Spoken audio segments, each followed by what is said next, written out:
السلام عليكم، مساء الهنا. معاكم سما. تعالوا النهارده هنعمل وصفه من المعجنات سهله جدا بسيطه جدا متيسره في كل بيت. كل المقادير بتاعتها عندك في البيت. تعالي يلا بينا مع بعض النهارده هنعمل مزيج كده او خليط ما بين طعم الكرواسون وطعم الدانش. يلا بينا وهنزينها بطريقه بسيطه جدا وسهله جدا. يلا بينا نبدا مع بعض الفيديو، بس فضلا ليس امر تنسونيش سبسكرايب. يلا بينا. اول حاجه اجيب البوله وانزل فيها بكوبايه من اللبن الدافي، وانزل برضو بتلت كوب من السكر، وبعد كده هنزل بمعلقه كبيره من الخميره او كيس من الجاهز العادي. اللي متابعنا يعرف ان انا بستخدم نوع معين من الخميره بتبقى هايله جدا. هقلب الخليط ده كله مع بعض. في المرحله دي هنزل بمعلقه كبيره من الزيت ومعلقه تاني، يبقى انا كده نزلت بمعلقتين كبار من الزيت. يليها بعد كده بيضه، حاجه بسيطه من الفانيليا، واقلب الميكس ده كله مع بعض. خلي بالكم ان الفانيليا السائله نفاذه جدا، يعني ما نزودش فيها عشان ما تمررش. بعد كده هيجي مرحله الدقيق، وانا بحب انزل بدقيق شويه شويه. هنزل باول كوبايه واقلب. بصوا انا لحد دلوقتي بشتغل بالويسك بتاعي عشان خاطر انا مش عاوزه اي حد يكسل، يعني ما نقولش انا ما عنديش عجان فما اشتغلش، لا الموضوع سهل جدا وبسيط جدا. هنزل بعد كده بالكوبايه التانية، وكمان مهمة جدا وبتساعدني على الرفع نص معلقة من البيكنج باودر أو خميرة الحلويات، تبقى مهمة جدا على فكرة. هي والخميرة بيعملوا تفاعل حلو قوي للعجينة. لحد دلوقتي تمام جدا. هنبدأ نعجن بإيدينا أو نعجن بالعجان عادي. في المرحلة دي بصوا العجينة عاملة ازاي. مش هنزل أي دقيق تاني غير لما انزل معلقتين كبار من الزبدة. الزبدة عندي هنا بدرجة حرارة الغرفة.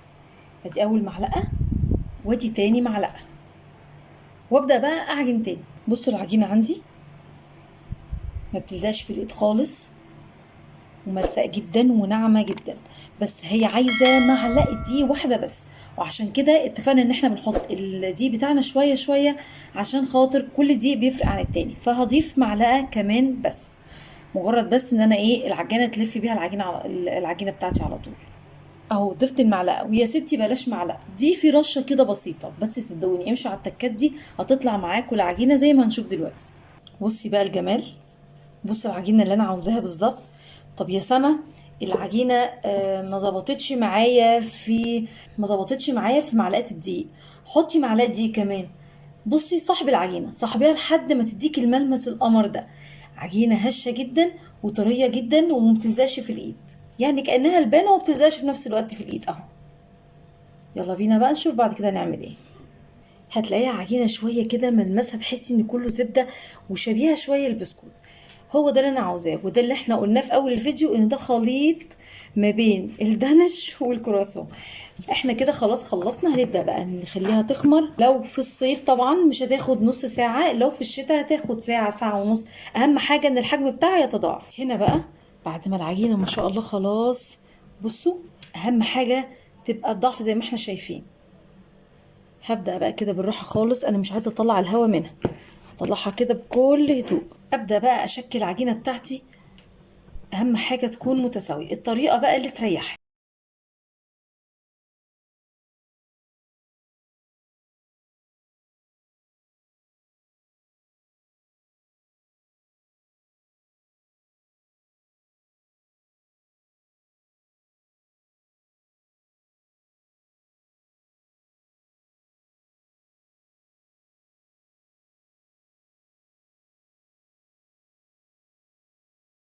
كده خلاص خلصت كمية اهو، والباقي طبعا هعمله في صينية تانية. ابدأ طبعا اسيبه بقى يختمر تماما لحد ما نشوف الشكل اللي احنا هنشوفه مع بعض دلوقتي. هنا بقى بصوا بقى الفطار عندي او المخبوزات عندي او المعجنات عندي بقت عاملة ازاي. اكون بقى محضرة خليط من اللبن وصفار بيضة ونسكافيه او قهوة سريعة الذوبان.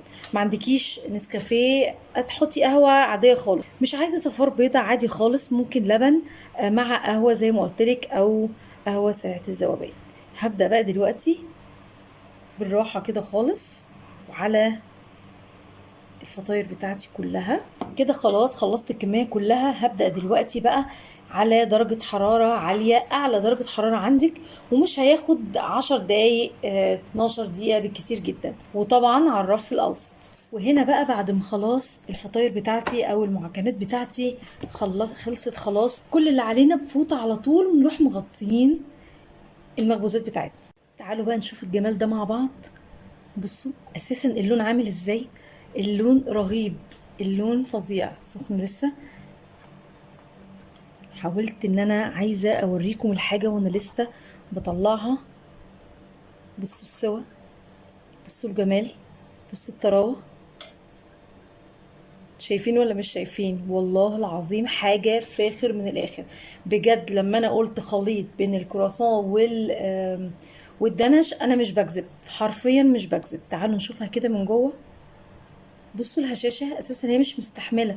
بصوا، بصوا الجمال، بصوا مورقة ازاي، قطنية ازاي. عايزة نحشيها من جوه نحشيها، مفيش أي مشكلة، نعملها فتحة ونروح حاشينها. أنا هكتفي بالحشو من فوق.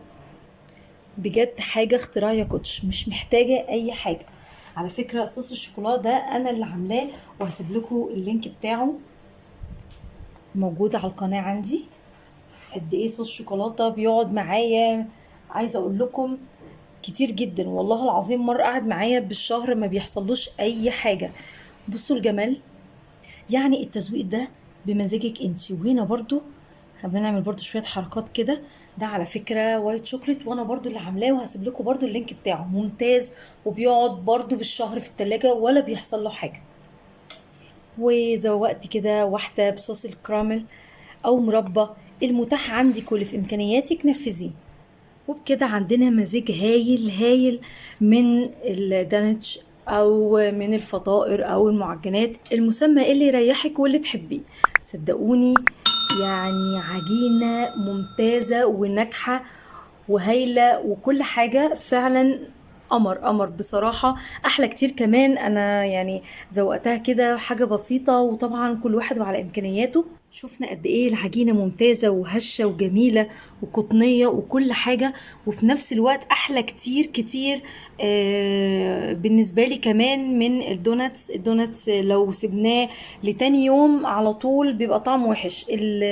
المعجنات اللي معانا النهارده بجد بتقعد معاكي فتره، ولو انت عاوزه تفرزيها بتفرزيها بكل سهوله خالص. بتحطيها في علبه تلاجة عاديه خالص، وبتحطيها في الفريزر. وقت ما تطلعيها مش هتحطيها في الميكرويف مش مشكله، سيبيها بره لحد ما تكون جاهزه معاكي. بصوا طريه جميله هشه بجد. نفسي ان انتوا تجربوها وتدعوا لي.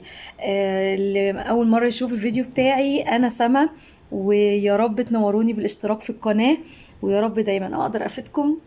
والسلام عليكم.